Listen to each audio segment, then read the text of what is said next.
Alright, hello YouTube. Uh, so today I'm going to be reacting to Schaffrillas' Pikmin 2 video.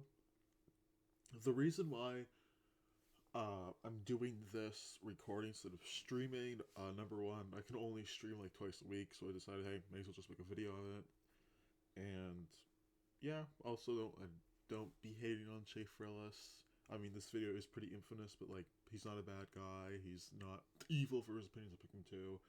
I'm just here to give my own 2 cents to it, and in case you're not familiar with me, I have 100%ed all the Pikmin games many times, deathless. Pikmin's favorite game of all time. It's not perfect. I'm not trying to say Pikmin 2 is the best piece of fiction in the world, because it really isn't. But this video is a lot of unfair claims and claims that just don't make any sense. So, yeah.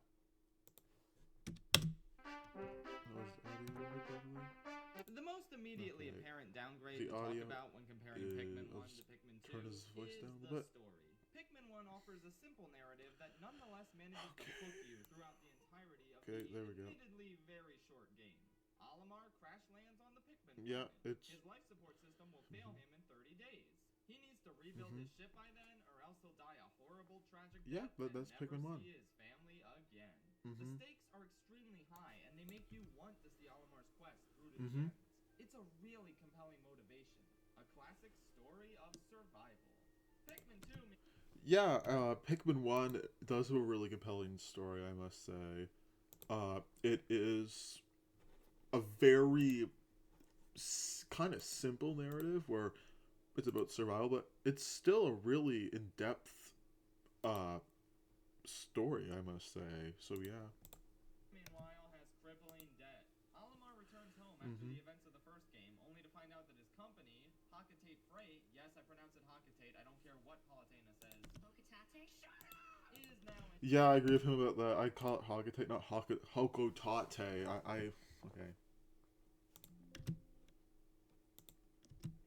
The new employee, Louis, lost a bunch of carrots during a shipment. The president gobbles a bunch of imaginary dicks, and now you owe the government $10,000. The president sells off your ship to partially repay the loan, which is cool.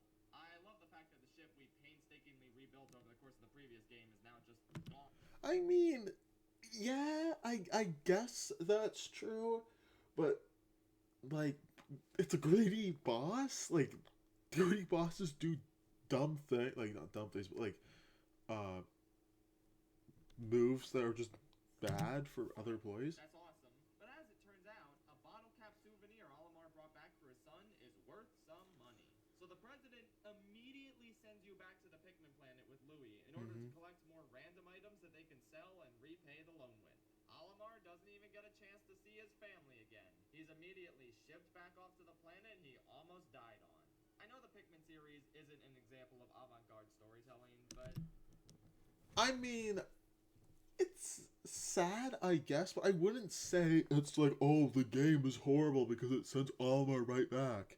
Doesn't this sour the ending of the first game a bit? You know, knowing that our quest to rebuild our ship and see our family again resulted in the ship immediately getting taken. But he lives. Almar successfully escaped the planet. He didn't die. I mean, yeah, he didn't see his family again, but he's still around. And the family reunion we fought so hard for getting postponed until after we went back to the hostile alien planet to get some Skippies peanut butter. Well, Schaffrillas, you may be saying, obviously Nintendo is making a statement on how capitalism drains people of their lives. Okay, hold on. This point always really confused me, because you can make an argument for pretty much any piece of fiction, say, this is political, but to say Pikmin 2 is a metaphor... Oh, let me turn my down a little bit. Pikmin 2 is a metaphor for capitalism equals bad from the billion-dollar Nintendo company just feels ridiculous to me. Like, Karl Marx did not just make this and say, guys, capitalism's really bad because all Marx is blah, blah, blah. I mean, you could definitely see it that way, but I would not say Pikmin 2's main appeal is capitalism equal bad. It's a children's video game. Like, this is like a really big stretch. I'm unable to hold functioning relationships or accomplish anything outside of their work. I mean, sure, it sure is showing that. Doesn't really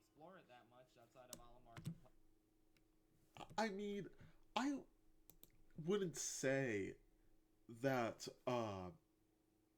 Pikmin 2 is being inherently being bad because it's not showing how capitalism equals bad.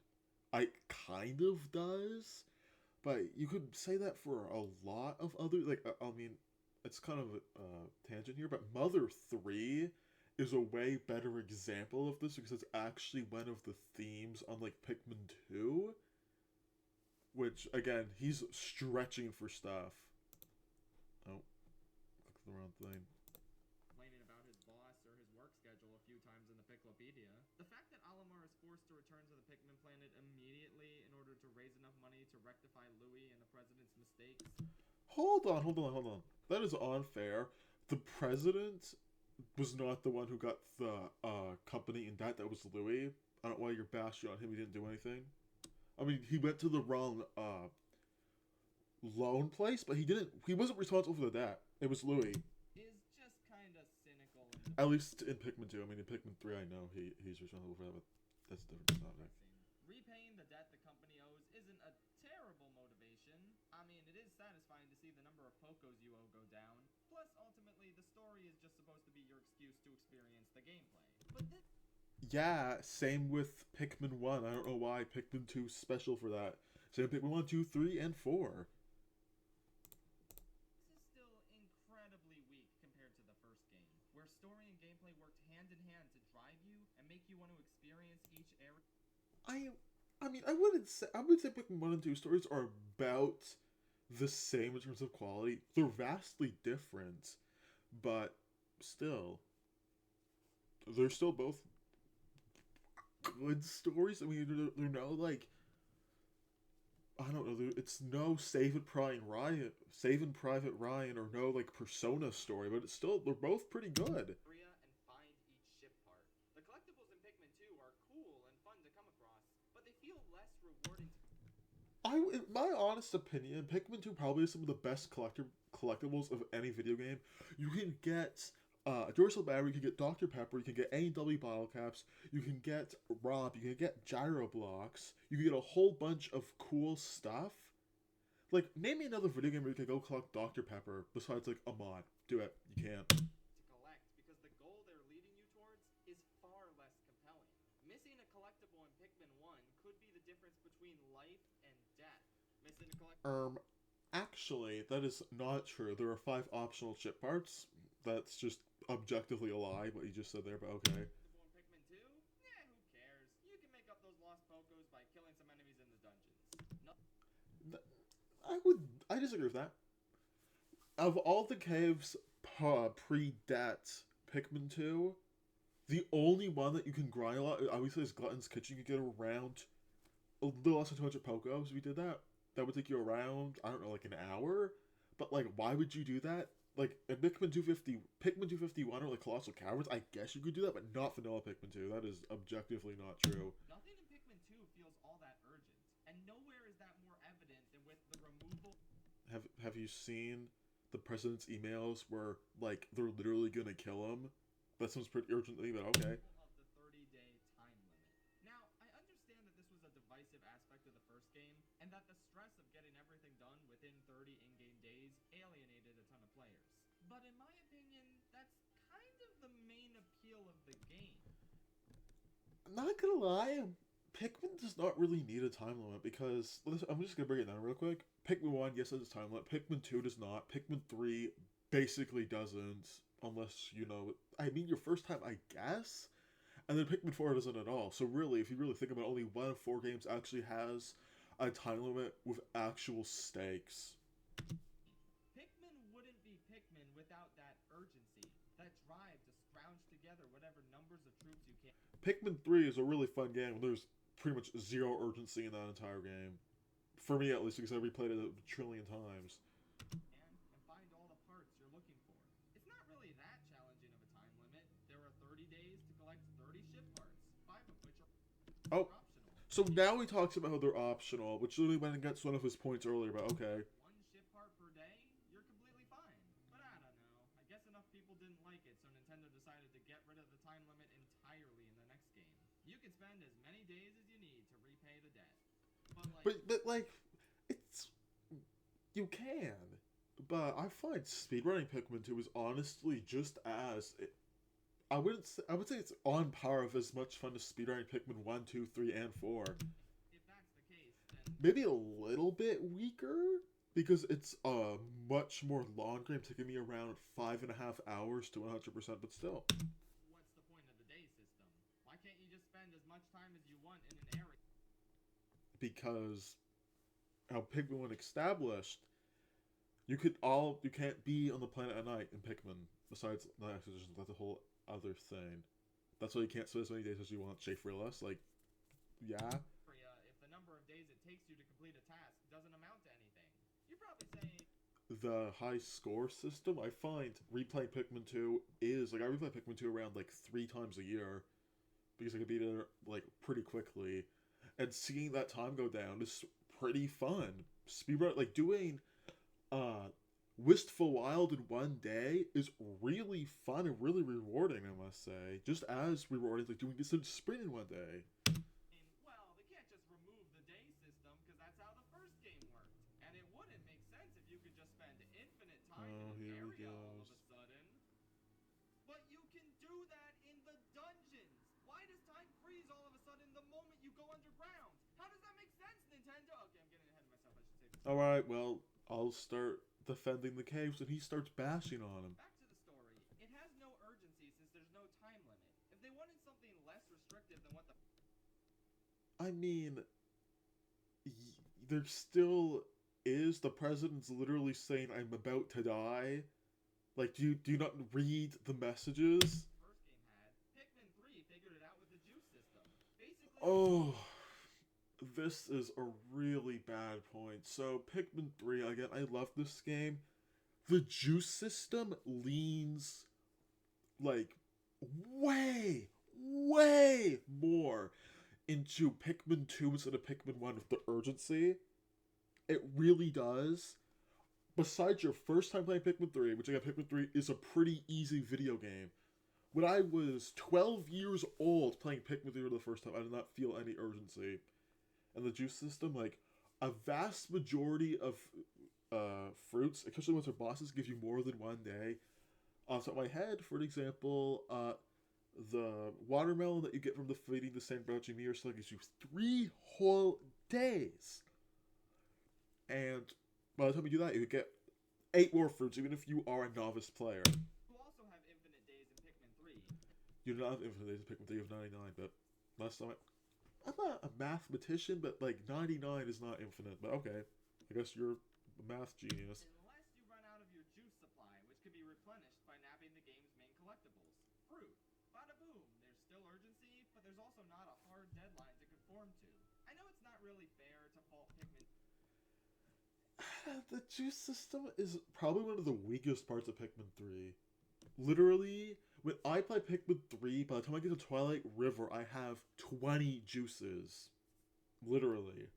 Even on the harder difficulties. Into for not doing something that its sequel got right, but at the Pikmin 3 did not get that right. The only time that actually, like, I actually felt urgency from the juice system was when playing, Pikmin 3 Maximum Spice, a mod by Galahan, shoutouts to him. But besides that, it's never there. same time, removing the time limit and the urgency entirely was such a massive miscalculation, and Nintendo really should have thought long and hard about the implications of doing this. Another aspect I mean, Pikmin 2 could have worked with a time limit. It didn't need one, but it could have had one, like with, I don't know, the president, again, he was gonna die. Have you read the logs? Guess you haven't. to the story that takes a hit is the little end of day monologues Olimar has in Pikmin 1. They're really atmospheric and reflective and often beautiful, and not in Pikmin 2 at all. So, he's telling a half-truth? So, yes, Olimar does not have his end-of-day monologues, which, let's get real, 70% of those were tutorials saying the yellow Pikmin use the bomb rocks, or the red Pikmin go through the fire. But the Piklopedia has pretty much, I would say, objectively, Olimar's best characterization in any Pikmin game. And there's way more of them. In Pikmin 1, I would say there's around 40 logs, maybe? I don't know. Again, I speedrun Pikmin 1. I almost never get past, like, day 10 unless I'm purposely doing a challenge or something like that. But, I also got to do really specific stuff to get some of these logs. In Pikmin 2 in the Piclopedia, there's, what is there, 82 enemies slash plants. There's 101 treasures. So there's around 300 entries of Olimar's Gap instead of 40. Which, I don't know why you're complaining why there's more of something, but okay. Instead, they're replaced with emails from other characters, like the President, Louis...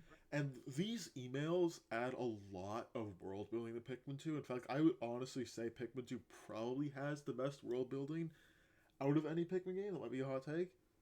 Because you get to learn about Olimar's family, you get to learn about Louis' grandma, you get to learn about the president's wife. You get the funny haha spam bots, you know? Like, it's objectively better in Pikmin 2 than it is in Pikmin 1 because you get to have Olimar's monologues, and you get to have a whole bunch of world building, and you get to have them together. Yes, it's in a different place, but it's still there. Olimar's family, a sex hotline. Don't get me wrong, some of these are nice in their own right. Like, I love the idea of hearing from Olimar's wife and kids, considering how much he talks You about get to hear from Olimar's stuff with kids and get Olimar stuff with the Piclopedia, but okay, I guess you never pressed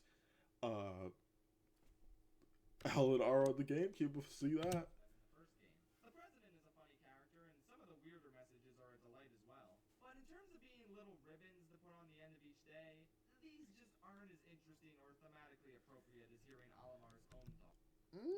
I both agree disagree because first of all, most of Olimar's text is tutorial stuff, and lots of them, like, for example, you want to go see the one for, I don't know, the Mamuta. You have to go to the impact site on the day where the Mamuta is there, past starting day 8, and you have to go kill it. And Olimar might talk to the Mamuta on that day, as opposed to the Piclopedia, where you go and you kill the Mamuta, and it will be there, and you don't have to leave up the chance.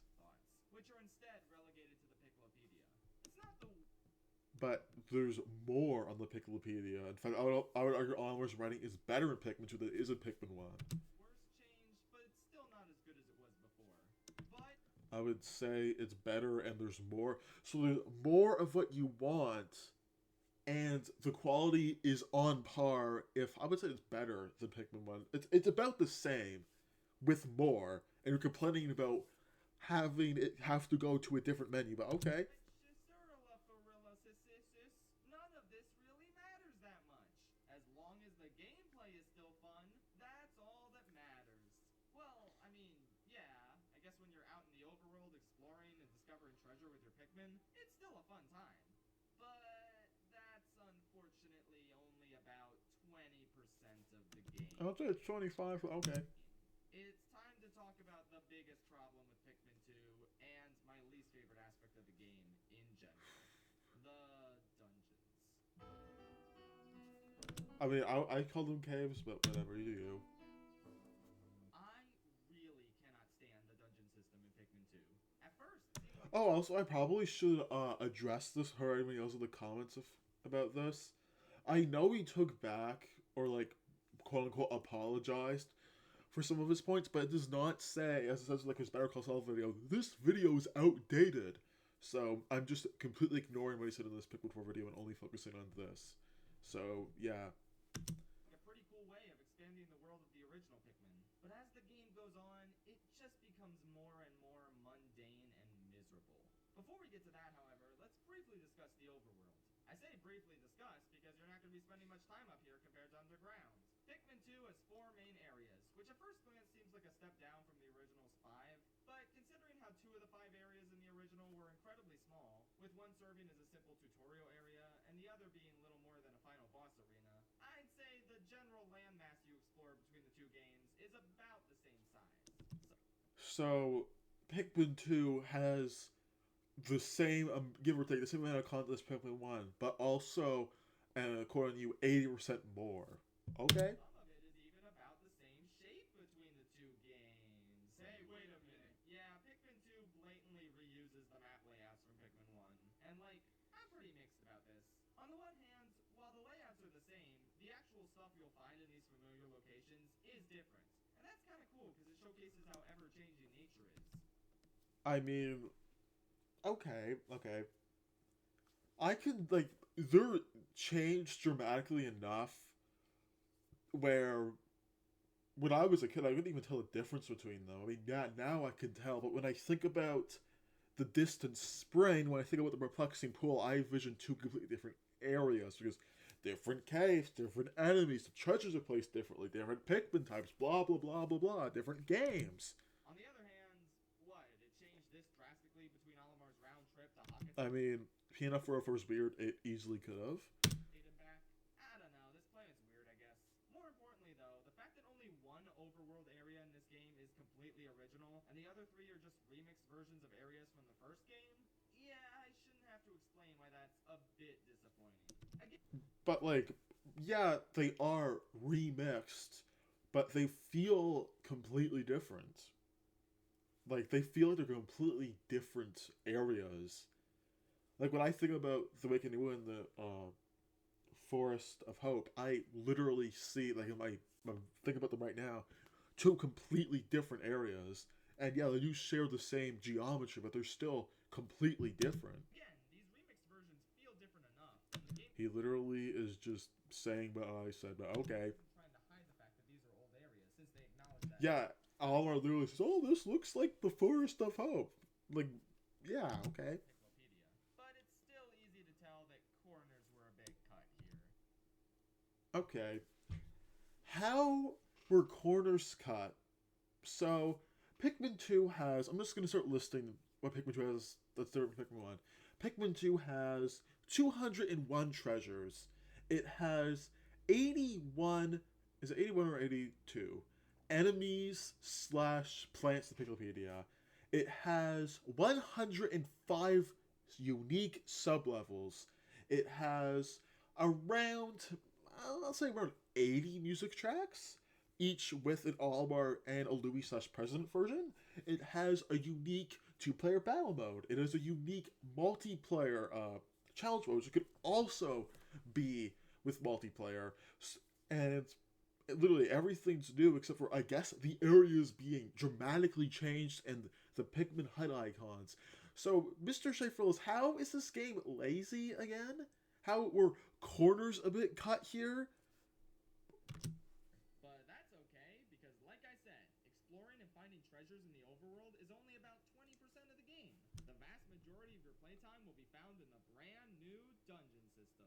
Basically, when exploring the overworld, you find a hole.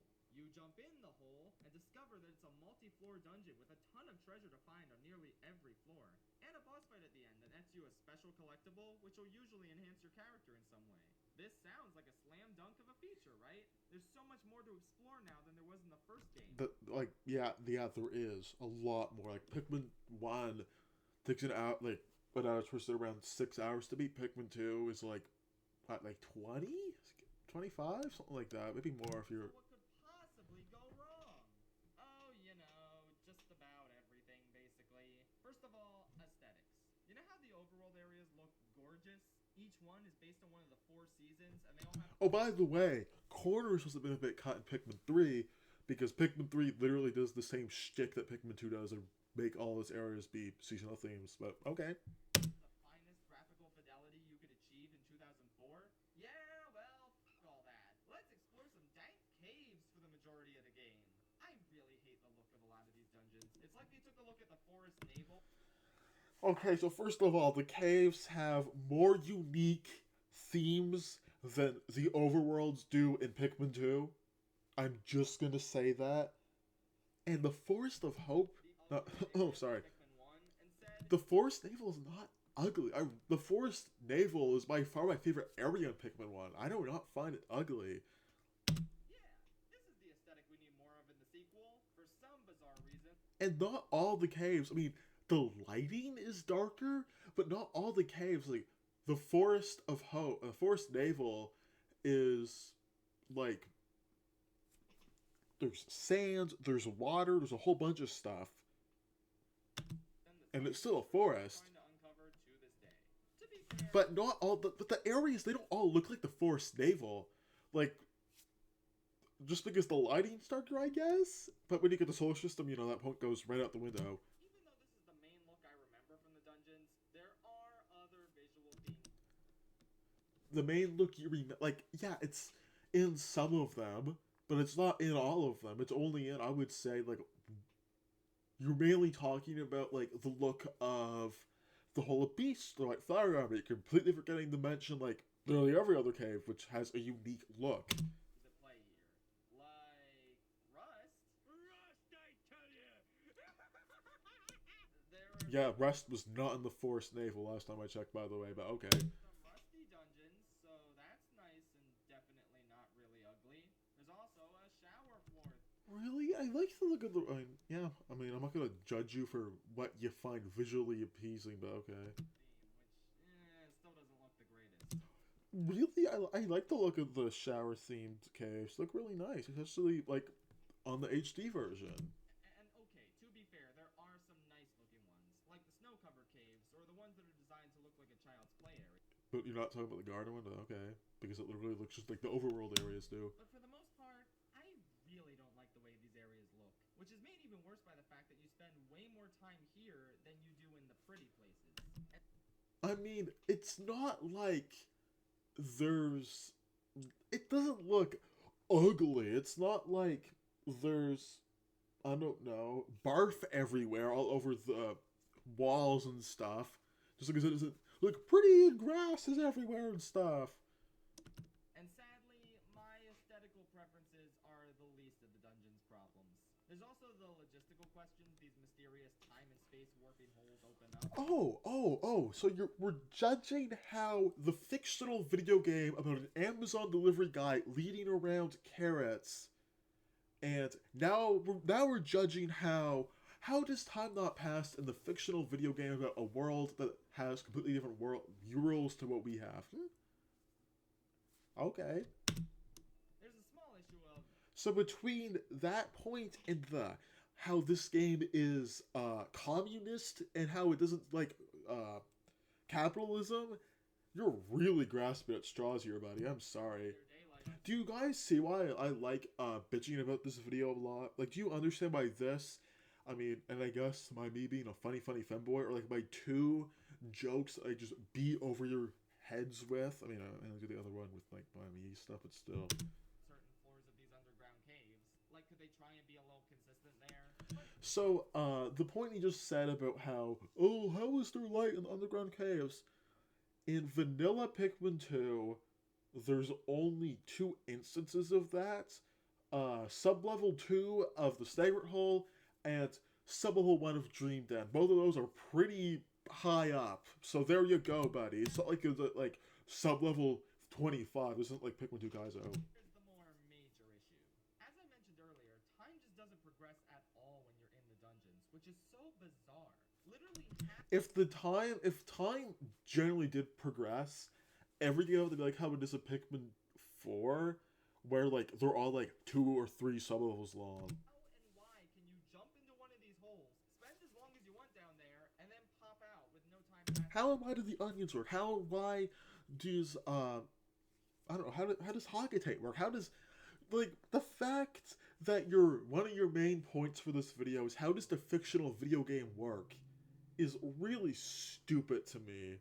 Like, I have seen way better videos from way smaller YouTubers whose points are, I don't understand why the video game does not work how I'd like it to work. In the overworld, they never make any attempt to acknowledge or explain this. They literally do in the manual, I'm pretty sure. So, yeah. I guess it would be too hard to justify time passing down there from a gameplay perspective, but it's so bizarre, and it breaks the rules of the universe and the entire premise. Pikmin is supposed to be... I mean, it breaks the rules of Pikmin 1, but the second one, so, So, Majora's Mask violates the rules of A Link to a Past because it is a time limit. Okay, Be about time management, and yet the vast majority of this game. but like Pikmin One's the only game. I mean, they all have time management, so speedrunning. But like how you describe time management, the only game that has true time management is Pikmin One. The other three don't. I mean, Pikmin Three, I guess if you suck at the game, does. But whatever. Game completely forgoes this But there's Pikmin type management. You completely forgo to mention the points of instead of managing your time, you're still managing your resources, but instead of managing your time, you're managing your units. element of the original. That's stupid. I know the time. So you don't like it when video games do something unique, and this is coming from the guy whose favorite piece of art is Majora's Mask, which is the extreme oddball out in the Zelda games, I might add. Limits stressed a lot of players out, but maybe all that means is that real-time strategy games aren't for them. And now you're gatekeeping real-time strategy. So first of all, Pikmin is a very weird real-time strategy. Us Pikmin fan, I mean, some Pikmin fans like to call it more Dandori genre, which is about right because there's only some indie games that replicate Pikmin's exact feel and RTS elements. But saying you don't like how instead of managing your time, managing your resources, that being your Pikmin, that means oh, you don't real time strategies games aren't for you. And that's okay. There's tons of other less stressful games for them to go play. You shouldn't feel the need to cater to people who. But they're still managing your Pikmin like, are you dumb? Because Pikmin 2 is still a real time strategy game. It still is an RTS game. Just because it's different from Pikmin 1 and you're still managing your time and resources. Who don't like real-time strategy games by removing the real-time strategy elements of a real-time strategy series. Do you like type management's a thing? Like literally, when Pikmin 4 did like ask its blog, the developers said lots of people like type management games instead of time management games. Like I mean, that's just common sense, you know? I'm just so fundamentally disappointed with the kind of game Pikmin 2. I mean, this is the thing with Schaffrillas that I kind of like about him. But when he's talking about a game or a show or whatever, and he loves it, he goes on and on. This is the best piece of fiction ever made. This is the best thing ever made. And when he's talking about Pikmin, okay, Majora's Mask is a really weird Zelda game, and I hate that I keep using that as my example. But he made like an hour-long video glazing Majora's Mask, the Zelda game that is nothing like any other past or current Zelda game. And yet, here he is bashing the Pikmin game that is the weird one. Who chooses to be for the majority. Which literally, I mean, it kind of proves my point. So, Pikmin 4 borrows a lot of Pikmin 2's DNA. That is like if they made a new Zelda game that used Majora's Mask's DNA, which of the time I'll be recording this video, August 10th, 2025, there has not been a new Zelda game with Majora's Mask's time management. Of its playtime. And the best part is, we're not even close to being done with this dungeon discussion. There's also the issue of how samey and repetitive the dungeons feel, especially as you play the game for longer and longer. They all have like different enemies, different treasures, different environments. I mean, I guess some of them look similar, like the Frontier Cavern all is snow. So yeah, except for like the bottom 2 or 3 floors, but okay. Aesthetics do play a part here. Like, if you showed me footage of any of the dungeons, 90% of the time. That is sub-level 3 of Hole of Heroes? Not for the life of me be able to tell you which dungeon it's from. There are a few exceptions, like Glutton's Kitchen looks pretty distinct, and there are certain areas that are themed around a particular enemy type, like the Citadel of Spiders or Snagrit Hole. Sometimes the treasures you find in a certain dungeon can give it a unique feel, like how the Frontier Cavern has a Christmas theme going on. But even with these very minimal aesthetical differences, very minimal, like they're literally completely different. Pikmin 1 has very minimal aesthetic differences because they're all just forest, if that's your point. much to differentiate the dungeons from each other. From a gameplay perspective, each one is the exact same. There are different enemies and different hazards, but it always amounts to the same of grabbing treasure, killing any enemies in your way, and then You literally just described Pikmin 1. Because in Pikmin 1, you go out, you look for your ship parts, you kill the enemies way, and then you move on to the next. Like, that's literally Pikmin 1, and Pikmin 2's overworld, and Pikmin 3, and Pikmin 4. moving on to the next floor, where you just rinse and repeat. Not a single dungeon offers anything unique from a game.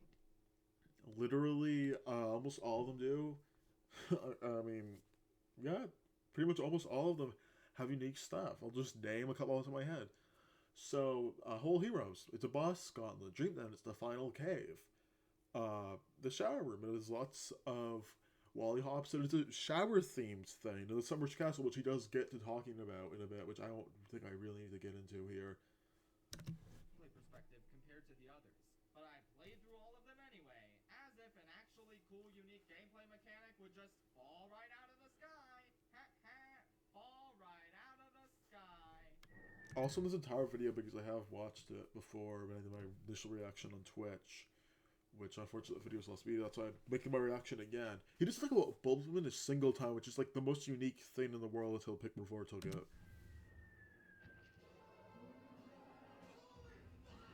Yeah, okay, so I was lying. There is actually one dungeon in this game with unique gameplay mechanics compared to all the others. But they all do. I mean, yeah, the Summer's Castle is like the infamous Pikmin 2 one with the water wraith, but like, they all do. The Submerged Castle.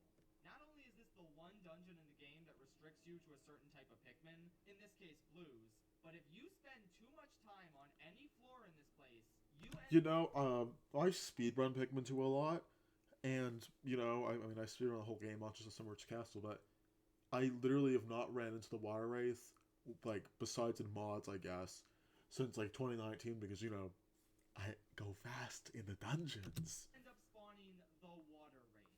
I'm assuming you do every time, buddy, because I don't know, maybe you're stuck at the game. Relentless, invincible hunter that wants nothing more than to steamroll you and your Pikmin, instantly killing them.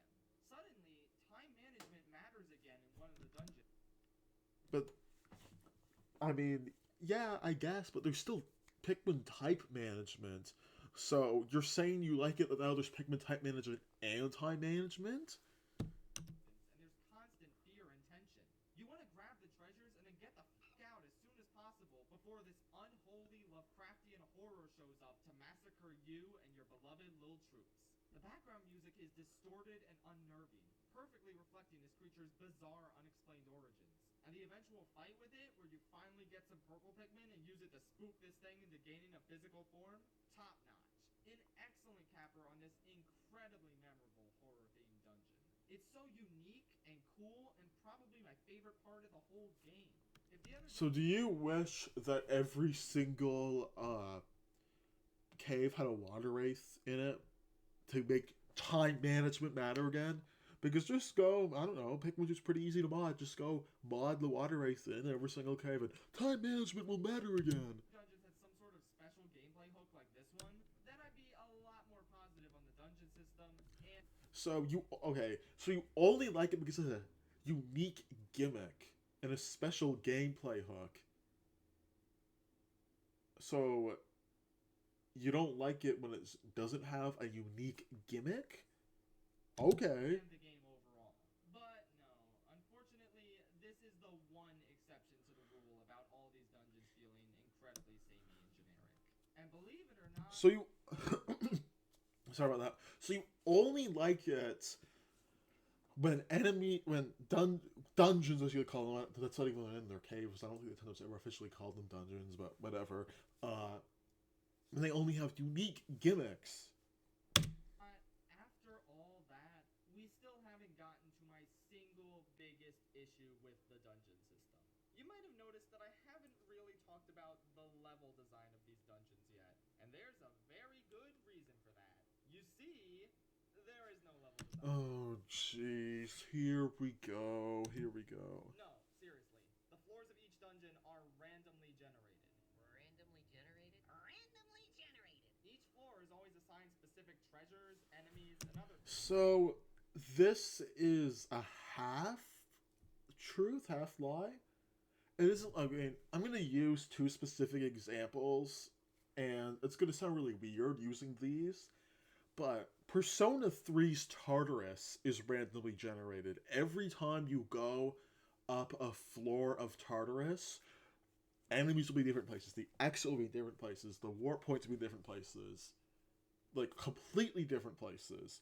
And I'm going to use Baldi's Basics Plus as an example, which is a really weird example, but every time you do it, everything's completely different.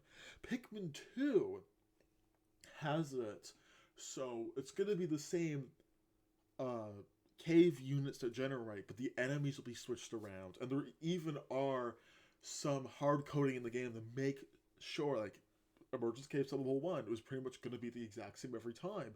Submerged Caves Sub-Level 2 is going to be the exact same layout, for an example. Other goodies, but every time you reset your game, the layout of the floor will be different, and all of these elements will be in different spots. It isn't like Persona. I mean, I don't want to use a Persona 3 as an example, but it really works to prove my point.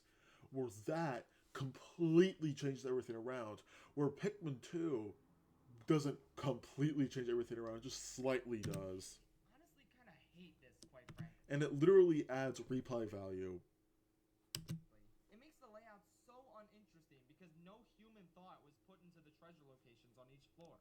There can be enemies that are completely avoidable and pointless because the treasure ends up being nowhere near them. There could be walls to break down that just end up leading to dead ends. There could be treasures that spawn in the water that you can't get if you don't have enough blues. But then That sounds like you have a Dandori issue and didn't bring enough blues.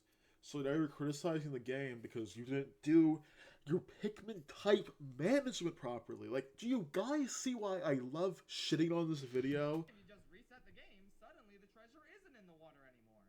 It all just feels so sloppy and honestly unfun. I know there's a ton of games with procedurally... And now you use Minecraft as an example, which Minecraft's extremely random generation. It's no, you can't compare Minecraft where you open up a new world. Everything's going to be completely different to Pikmin 2, where things are just shoveled around. generated areas that are super popular, and I can obviously see the appeal of that sort of game, but I don't really think it works here since the randomization... Really? I mean, I think it works. Like, have you...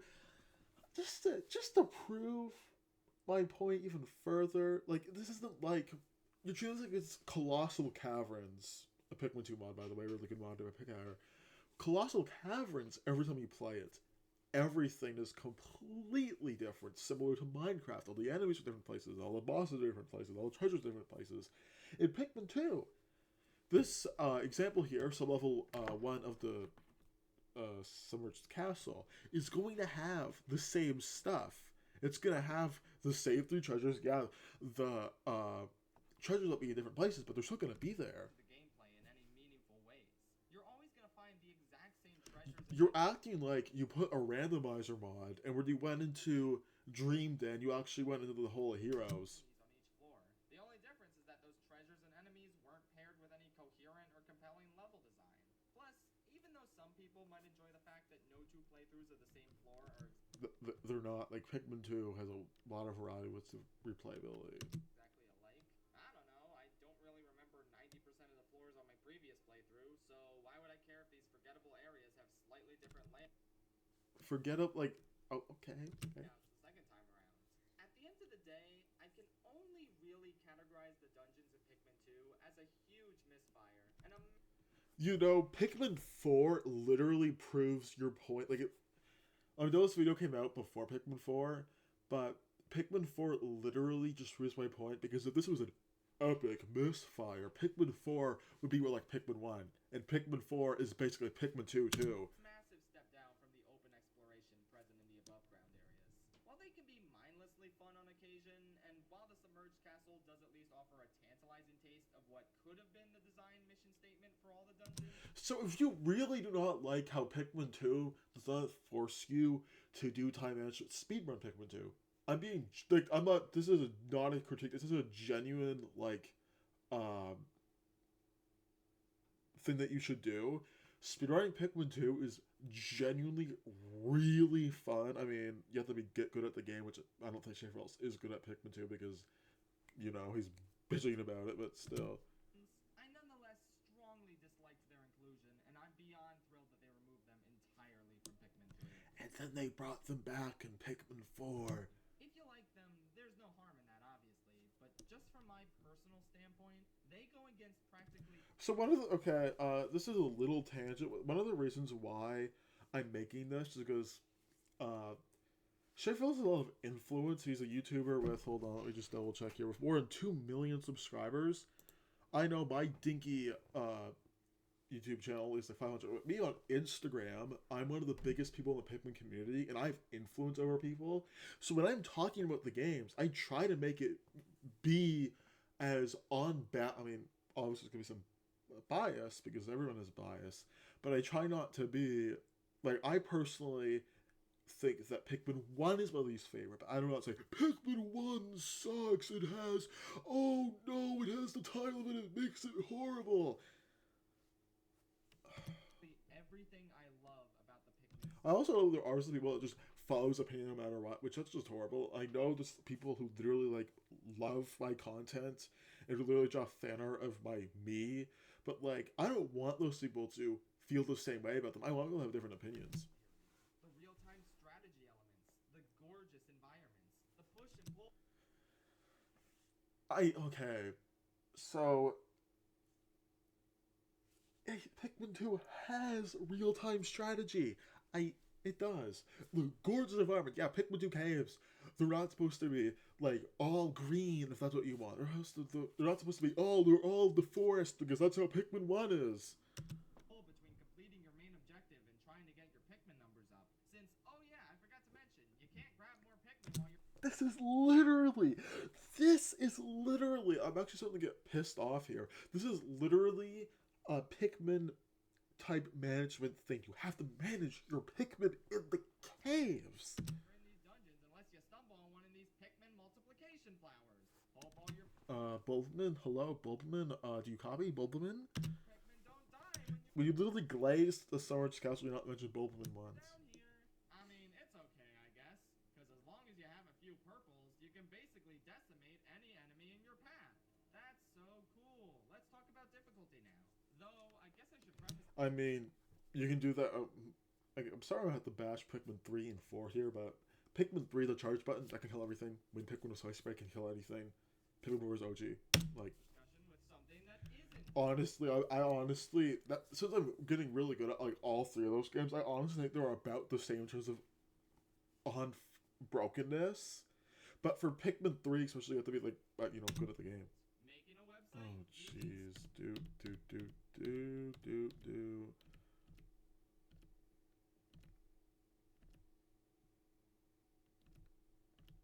I don't care about the Squarespace sponsor, buddy. Okay, there we go. Pikmin 2 too hard of a game or This part I find really interesting because of all the videos I see critiquing Pikmin 2, no one makes the point, the game is too easy and the game is too hard. It's always the latter. easy of a game. I'll just check, Rather than being a well-balanced OBS. experience in terms of its difficulty, I feel like this Okay, game I'll turn it up a honestly little just bit. uses really cheap methods to make the game both easier and harder at the same time. I would say the harder stuff outweighs the easier stuff a bit, however, so let's talk about that first. Okay.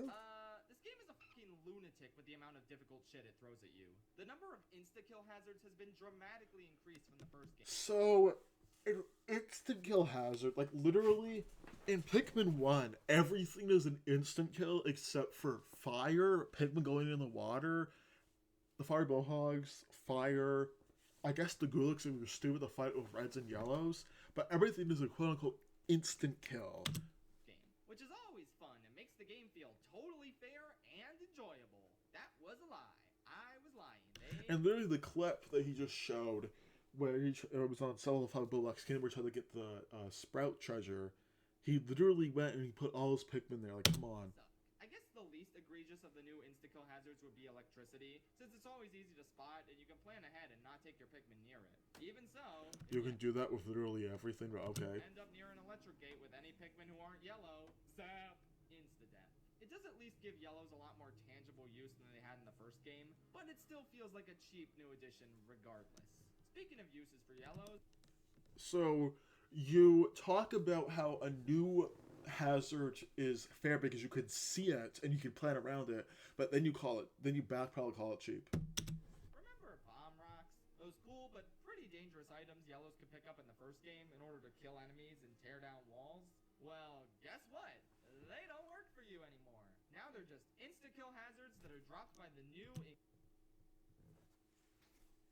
So, they aren't instant kill hazard, but their bomb rocks have a pretty decent timer for when the bomb rock goes off. You have, in vanilla Pikmin 2, pretty much enough time to get all your Pikmin, even purples, away from the bomb rock, from the instant kill hazard. Incredibly annoying careening Dirigibug enemy. Or better yet, they can just fall right out of the sky. Ha ha! Fall right, I wanna die. So, yeah, they can, but here's the thing. There's different triggers for it. Sometimes they can fall when the captain's going by. Sometimes they can fall by when a treasure or Pikmin carrying something is going by. Sometimes they can fall when Pikmin are walking with a captain. They don't just randomly fall right out of the sky, buddy. You have to walk over their triggers, but okay.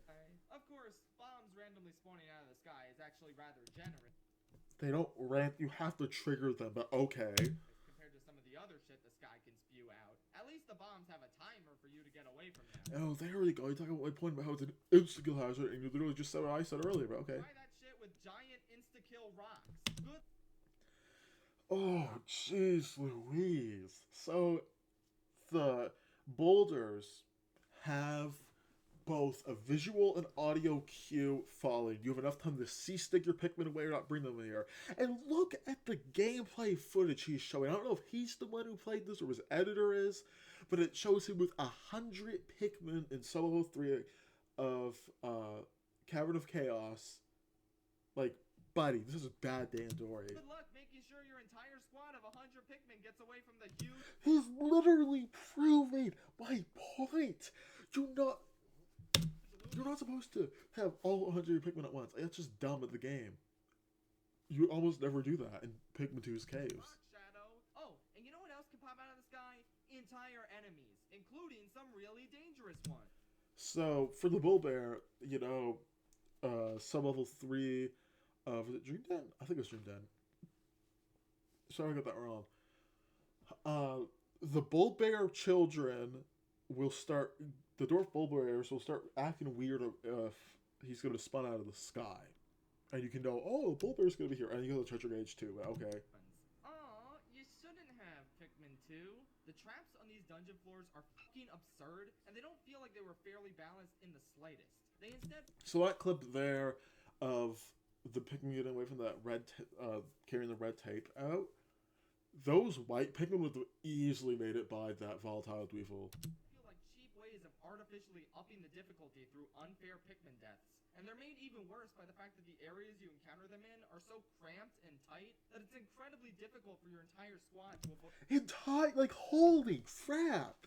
Yeah, I'm gonna start cussing here. I don't even care. I normally don't try to like swear, but like I'm PO'd here. Your entire squad, you almost like. So let me go at your entire squad. You almost never do that. Same with like Pikmin 1. If you're actually good at Pikmin 1, you almost never have 100 Pikmin with you. Have them running around the map doing their own thing. Avoid these hazards. The best strategy. Same with 2 and same with 3 and 4. To take Olimar with just a few Pikmin or none at all, and walk into every corner of the floor in order to trigger all. Every corner of the floor. You literally said earlier, you don't need to go into every corner of the floor and kill everything. You're literally debunking your own points. When I was in grade 7, I was doing better at debating than you did. Like, holy crap. Before exploring it the normal way. And that's saying a lot because I almost never won any debates. I won a couple, but like I almost always lost. I don't know. That just kind of seems incredibly tedious and not how this sort of game should be designed. There's other annoying elements like the abundance of bottomless pits in certain floors that'll make it. So yeah, they are annoying, I guess. But what's that? Oh, it makes the caves feel different because there's a unique hazards. Incredibly difficult to fight enemies that shake Pikmin off of you. Then there's enemies like the Bull Bear, a roided out Bulborb who's incredibly difficult to kill, and the Gatling Groink who laser death beams your Pikmin at any. So that is actually factually wrong. Only the middle beam kills. The O2 knock it over. That's just factually wrong. Factually incorrect information. And it almost seems random whether they'll just get. It's not random, buddy. Only the middle one kills. You're literally making up misinformation here. Stunned or insta-killed. Now, these enemies wouldn't be the worst thing in the world, except some twisted f**k at Nintendo Jeez decided, Louise. hey, what if when you kill these guys, they can come back to life after... Oh, look, it adds the time limit that you glaze more than I glaze all in Smash Ultimate. Like, it adds a sense of urgency, as you were talking about earlier. Like, holy mackerel. Meaning you now have to worry about dragging their carcasses back to your ship so they don't come back for revenge. And not gonna lie, the time limit's pretty generous. You have, like, 2 minutes or something like that to bring it back. So, if you're good at the game... Whoa, that's not extremely annoying at all. Thank you so much, Nintendo guy. Now, you might be thinking, well, Shimbapaloopa-Lapasis, it sounds like you're just bad, and you don't... I genuinely think that... I want to know what Schaffrillas' day record for Pikmin 2 is. I genuinely want to know. If he watches, I want to know. I don't know what his time is. Hard games. Nah, man, I don't like... So, okay, calling a game hard is really objective. Like, a hard game to me and a hard game to you, like, I find Pikmin 2 to be pretty easy. My father, who never plays video games at all, would find Pikmin 3 really challenging, for an example. But you using Cuphead as an example, like, oh, it's a hard game. It's like, again, there's people that call things woke, and they don't even define what woke is. Hard games as long as the challenge is fair and well designed. Metroid Dread. One of my former friends played Cuphead, and he told me that Cuphead is very unfair, so I don't know. Kicked my ass, but for the most part, it felt fair. Like, I always felt like I could beat the bosses if I adapted to their... Like, Pikmin 2's bosses, like, you only, like, most of the... I'm trying to think. Pretty much every time vanilla Pikmin 2, you only have to fight the boss one-on-one. Your Pikmin, and the boss. Is that like Pikmin 2 Clash? You have to fight 5 semantic cropsters at once. Their attack patterns and played more carefully, which is exactly... But you do that in Pikmin 2. What I did. Pikmin 2 isn't like that. And again, holy crap, the gameplay he's showing, he has 100 Pikmin, like... The challenge often stems from random insta-kill elements. You throw, okay, this is a really good analogy. You throw the word instant kill elements the same way politicians threw out the word communist back in the Cold War. It's true, even though, you know, that's not what it was. Which feels far more frustrating than fun. And yet, despite all of that, there's still an argument to be made that this is the easiest Pikmin game. I'm sorry, who is calling Pikmin 2 the easiest Pikmin game? Pikmin 3 is literally, even on, like, Ultra Spicy, is literally piss easy. I don't know who's calling this really easy, but okay. Not just because of the non-existent time limit, but because of the existence of everything... purple. Let's start with Purple Spray. One of the new... It's called Bitter Spray, by the way. Features added to Pikmin 2 are these special berry plants with little red and purple berries. If you take enough of these berries back to your ship, you can get red and purple spray. The red one is used to temporarily power up your Pikmin, making them faster and stronger. This is a pretty good and balanced addition to the gameplay of the series, and it even returned in Pikmin 3, so... Honestly, in Pikmin 3, a spicy spray is probably just as broken as Bitters in 2, because you can one-shot the Cradle Microclouds and win Pikmin with spicy spray. I'm just gonna say that. Clearly the developers were happy with it as well. But then there's the purple spray. Use this on enemies, and they instantly turn... Also, they have, enemies and bosses have a little more, like, armor, so they take less damage. He doesn't talk about this. Stone, meaning you're free to annihilate them before they break out. While it's pretty fun to do this to an obnoxious enemy giving you trouble, it's also incredibly cheap and lame. Turns out the best way to deal with a ball bear or Gatling Groink is to just not engage with them at all. But here's the thing, again. Real-time strategy. Spicy and bitter sprays are, unless you're actively firing for them, kind of rare, so you don't just spam them willy-nilly. Turn them to stone and wail on them. They won't even leave a... Like, these clips show him with 9 bitters and 16 spices, which I could beat Pikmin 2 in 8 days pretty easily, and I almost never had that much, that amount of sprays. You don't have to worry about them coming back to life. How nifty! Look, I really do appreciate that there's an easy way to dispose of these obnoxious twats, but this kind of just feels like an automatic win button. It's just not really fun. So the argument he's making is literally the argument where in an RPG you can just farm EXP. Yeah, in Mother 3, I'm going to use Mother 3 as an example here. In Mother 3, you go farm those beetle enemies and get Lucas and Boney up to a certain level and fight the stupid guitar enemy and kill him really easily. You could do that. In Persona 3, you could technically do Tartarus, like you go through and do like 50 floors and get your guys up to level 99 if you want to. Makes the game stupidly easy. You don't have to do it. The game's not forcing you to do it. For this to be the most practical solution to deal with these guys. The worst part about purple spray is that you can just farm obscene amounts of it by spending in-game days collecting purple. But, well, you can do that. Yeah, you can. But if you want to speedrun Pikmin 2, and, you know, have good Pikmin type and time management, you don't do that. You can also farm in RPGs, I already said. Basically rendering most enemy encounters null and void. If there was a reasonable cap on the amount of purple spray you could hold at a time, like somewhere between 5 to 10 uses of it, then it might be a fair and worthwhile inclusion. Oh, he literally shows the trick, by the way. But instead, it's absurdly game-breaking, and I'm glad they took it out when making Pikmin 3. They've basically brought it back and forth with ice, I'm just saying. Also, it makes a burp sound effect, and I don't like that. But the purple spray... That wasn't even the right sound effect. But, okay. Doesn't even hold a candle to the absolute size of this absolute unit, the purple Pikmin. Look, I love purples. I really do. Purple is my favorite color. And like, look at this little chunky boy. He's so cute. Oh my god. I think it's a good idea to bring in a new type of Pikmin that can carry more weight than a normal Pikmin, albeit at a much slower pace. That's pretty nice and well balanced. Unfortunately, balance goes out the window entirely when talking about combat. Purple Pikmin essentially invalidate every other type during most... True, but here's the thing. Purple Pikmin are pretty rare, and they're pretty precious. Like, in vanilla Pikmin 2, Purple Pikmin, they're not something to just throw around willy-nilly. I only use them when I need to, because I don't want to lose them. Enemy encounters. Remember Bulborbs? Remember how they were kinda dangerous in Pikmin 1 if you didn't kill them immediately when... Like, the clip he literally just said and shown was someone just one-shotting the Bulwer of Reds. Bum rushing them or throwing Pikmin on their back? Or how about Wollywogs? One of the most deadly enemies to encounter in Pikmin 1 because of their insta-kill ground slam attack.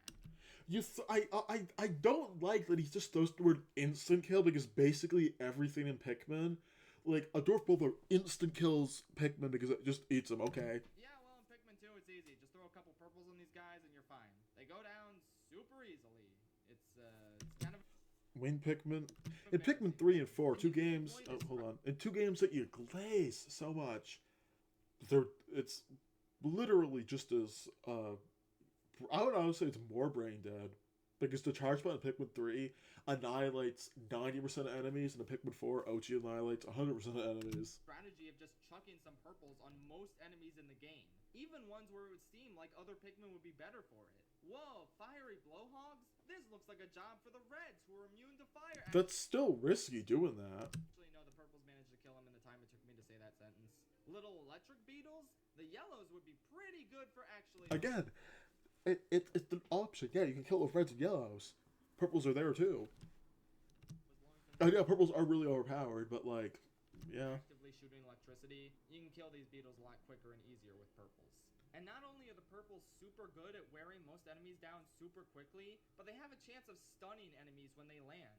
Meaning all the baddies can do is sit there helpless as the purples stomp them into the dust. It's really lame. It makes nearly every enemy encounter so... Why in this clip did he bitter spray some Dwarf Bulborbs? Like, is he that bad at the game? Yeah, since you don't have to engage with them in any meaningful or strategic ways. All you need to do is chuck purples onto them and bada boom, they're dead. There are a few enemies that you still need the normie Pikmin for, like the fiery Bulborb that requires reds, or any enemies you encounter in the water. But there's not nearly enough of them to take away from the Purple Palooza that makes up most, like, lots of bosses I don't use purples for. Like, the Man at Lakes I don't use purples for because they're lower throwing height. I don't use it for any water bosses. I don't use it for Titan Dweevil, for example. Combat encounters in this game. Also, I found footage of purples managing to kill a fiery Bulborb. They can kill a fiery Bulborb, but again, it's really risky because if any other enemies there don't blow the whistle in time to save them, they'll die. Just fine without dying, so I retract my statement about reds being required for them. Again, you have two options. There really is no fucking use for reds anymore. Thanks so much, purples. But Shimbapaloopa Rafaloopa da da Analysis, you may be saying. You were just complaining about how hard the game is. Why aren't you welcoming this thing that makes it so much Yeah, easier? why aren't you? Well, because this isn't really addressing most of the cheap shit the game throws. Like, holy crap! Like, I'm sorry to the editor who edits his videos, but, like, you're literally this privy. This is like the equivalent if you say if you're okay. Here's the equivalent. This is like the equivalent if you were making an anti-meat commercial, but yet in the background of the commercial you show a guy eating meat, and it's not like disturbing. He's just a guy at McDonald's eating a burger. At you in order to raise the difficulty through the roof. Yeah, purple Pikmin are helpful at dealing with annoying enemies like the Bulbear and Gatling Groink, but they can't do a thing against the cheap traps that fall from Why do you have so many? Like, you're not supposed to do this. You're not supposed to take all your Pikmin out. the sky in just about every dungeon. They make it so one half of the gameplay is insanely easy baby shit, while the other half is No one I've never seen anyone else make this point about how the game's too easy and too hard. Like, I've seen, I forget who it was, someone made a really good video critiquing Pikmin 2, and their points were not just insta-kill hazards. The game's too easy, the game's too hard. slaughter. And like, call me crazy, but I don't consider that to be good difficulty balancing. Both are frustrating in Yeah, pressing the X button Pikmin 3 Deluxe is horrible difficulty balancing. It kills everything. their own unique ways. And if you want to remove the easiness by just not using the purples in combat, then congrats! You're playing fair against the game. You don't have to use purples in The combat. game isn't playing fair back. Since now you get to deal with insanely difficult bullshit enemies on top of the other bullshit that you can't do anything about. Could you please cite bullshit enemy? You only talk about the Spotty Bulbear and the Gatling Groink. You do not talk about anything else. Like, you can't just say there's bad enemies. So I think I said this goes. So my dream job is to be a history teacher, and if I got a paper from a student who said during World War II there were a lot of battles and they did not go into detail about those battles, I would give them a really bad grade. But do you want to know the most annoying thing about all of this? At least from my perspective, I don't know if this is something that gets on most Pikmin 2 players' nerves.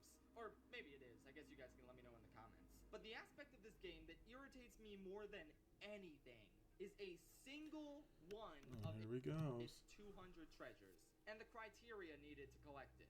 So, here's the thing about purples and whites. You can't get them the normal way, where you carry pellets Wow, that's a gameplay difference, by the way. your enemies back to It makes them rare and, valuable. Nah. These Pikmin are special. You can only get them in the dungeons when you find one of these candy pop buds. Toss a Pikmin of any color in, and they come out as purple or white. Since this is the only way to get these Pikmin types, your numbers of them probably aren't going to be as large as your red, blue, and yellow numbers. Now, you'd think this would be a good way to balance purples since they're rarer and you can't get a ton of them, but no, it doesn't really balance them since you don't need a ton of purples to kill an enemy. And even if you have a large squad of purples, they're still slow and can't deal with hazards, meaning you still need the other Pikmin for non-combat encounters, and most people wouldn't take a full large squad of purples with them as a result. He literally takes 30 purples into the Bulblax Kingdom again. I don't do that. So, since this whole candy pop bud bullshit doesn't do anything for the game balance, I kinda wish these guys got their own dedicated onions instead of spawn. By the way, there's a mod for that. Pickhacker made it. I'm sure you would like that more. From limited underground flowers and getting shoved in the ship's hull at night. Especially because of what a detriment the candy pop bud system is when trying to get the Doomsday Oh, Emerald. jeez. This rusty old shake weight right here is the bane of my existence whenever I replay this game, because it requires 100 purple Pikmin to carry. You're not gonna get 100 purple Pikmin over the course of playing. You go out of your way and you plan to get them. Normally, even if none of your purples die along the way, there just aren't enough candy pop buds when you play through all the dungeons for the first time to reach this number. And not every candy pop bud respawns after being used for the first time, meaning you I'll actually give him that. If it's your first time playing Pikmin 2, you don't know that could actually be a little can't annoying. just go to a simple 2-floor dungeon in order to grind purple Pikmin. The Pikmin Wiki recommends that you go all the way down. Okay, I actually have a lot of problems with this point. It might sound pretty petty, but I don't even care. Citing the wiki, the Pikmin wiki of all things, is a pretty bad idea because first of all, there was a thing that happened a while ago. I'm not gonna say it was the name, but there was like this thing that happened where someone was like editing pages in favor of Pikmin 3. People could somebody could easily vandalize it. I remember they were supposed to like this is a professional video using a wiki. I don't know. It just doesn't sound good. Like it's Wikipedia. That's like if I made a video about Smash Bros. And I said, Pikmin, the Smash Wiki says that Olimar wins against Cloud. He doesn't. Down to the 8th floor of the subterranean. And using a Wikipedia as your freaking point to back stuff up is just objective wrong fact, like wrong source of information. I'm just saying. In order to grind on those purple candy. The Bullback's Kingdom is right there. So before you get 15 purples right there. I'm just saying. Over and over again to reach 100. Let's say you have 40 purples, since a lot of them inevitably died to some traps or. By the end of the DAT for Pikmin 2, I usually have around like 60 to 70 of them. Sometimes 80. You can only get 15 purples each trip to the subterranean complex, and you need 60 purples. So you essentially have to trudge. You don't have to go through the subterranean complex. Again, the Pikmin Wiki is literally wrong about this. The Black Kingdom's right there. You don't have to do that. 36 dungeon floors you've already beaten, watching the same cutscenes and loading screens that you've You can literally skip the cutscene and the loading screen. You can't skip the saving, but seen hundreds of times through normal gameplay until you finally have enough purples to get this godforsaken weight, the retrieval of which takes a quarter of your day up because of how slow the purples are, all as you can't do anything else but wait. You can literally punch stuff and make the grunt get rid of the poisonous things. Okay. Because the maximum number of Pikmin you can have in the field is 100. Who the thought this shit up? Turn on your location. I just want to feed you to a burrowing snack. I want the affiliated snack, right? You like hard games. This one treasure makes it so I never want to lose a single purple. Also, I appreciate you putting all this Pikmin fan art that does not have any credit in the description. No, just his Patreon, his Reddit, and his editor, not who made the fan art. Like, jeez. People thought I was bad. Because it might mean an extra trek through 8 floors of the goddamn. Oh my god. Hold on. To lose a single purple. So you're telling me you reset after you lose a single purple Pikmin? Like, really? Need an extra trek through 8 floors of the goddamn. You don't need to go to the subterranean complex. I don't know what propaganda is saying that, but using the Pikmin wiki is just. That I've already beaten. Essentially. Well, I don't hate the Pikmin wiki. It's a really good place to go to. I used to go on all the time back in my school days, but like using that as your freaking source of everything, you use like the freaking I don't know the game every time I lose a guide. purple on one of these dungeon floors, I just reset because doing the floor over again. So you're selling you suck at the game because every time you use a single purple Pikmin, you reset. It's far less painful than the slog of trying to get that purple back later.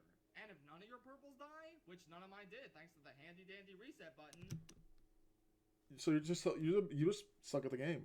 You'll still only have around 65 purples by the time you clear out all the dungeons, meaning you still have 3 subterranean complexes. You don't need to go to the subterranean complex. Like, holy crap. Is the Pikmin wiki, like, gaslighting you that much? The Bulblax Kingdom's right there. It's only 3 floors. 4 floors to get to them. Yay! And sure, the Doomsday apparatus isn't required to beat the game, but if it's a Pikmin game... Yeah, you do not have to 100% it. Game, I need 100% completed. I'm sorry, that's just how I am. I need the Piclopedia filled out. Oh, so now you're talking about the Piclopedia being good, and not back where you were bitching about how Oliver doesn't talk about his end-of-day monologues. Well, okay. Matter the cost. So yeah, this single treasure has a huge detriment on the gameplay, since it forces you to be paranoid about your use of purples and make sure that none of them die. So when I speedrun Pikmin 2, I'm fully aware of the Doomsday apparatus. I go out and make sure my purples don't die, but I'm not paranoid about using my purples. Lest you be subjugated to a truly awful, monotonous grind. And if this discourages You're acting like this is a Persona game. You have to go through all floors of Tartarus to get, I don't know, an item or something. the purples in combat in order to preserve them, then congratulations! Your reward is dealing with some truly nightmarish enemies without your greatest asset against them. Oh, but don't worry. If you don't want to use your one purple automatic win button, you can always use the other one. Both of them are extremely limited resources. Like, jeez. Turn them to stone and kick their asses. Who gives a shit? Why would you use that on, like, a Korean Georgie bot? Because they're really doing nothing, but okay. Why is this game like this? I don't want to play it anymore. Can we just stop? Can we, let's. Yeah, I don't want to watch this, BS video because, like, okay. Alright, that's enough. I'm done. Alright, we're done. Alright, so my final thoughts. This video has a lot of points that are just rather, wrong, are just, points that are really weak, like the capitalism critique is really random XD and weak. I mean, yeah, this is infamous in the Pikmin community for being a really bad Pikmin video. And do you guys understand why, like, bashing about this? Yeah, well, have a great rest of your day. Subscribe to Schaffrillas, by the way. He actually makes good content besides this bullshit video. But yeah, I'll put his link in the description. And yeah, peace.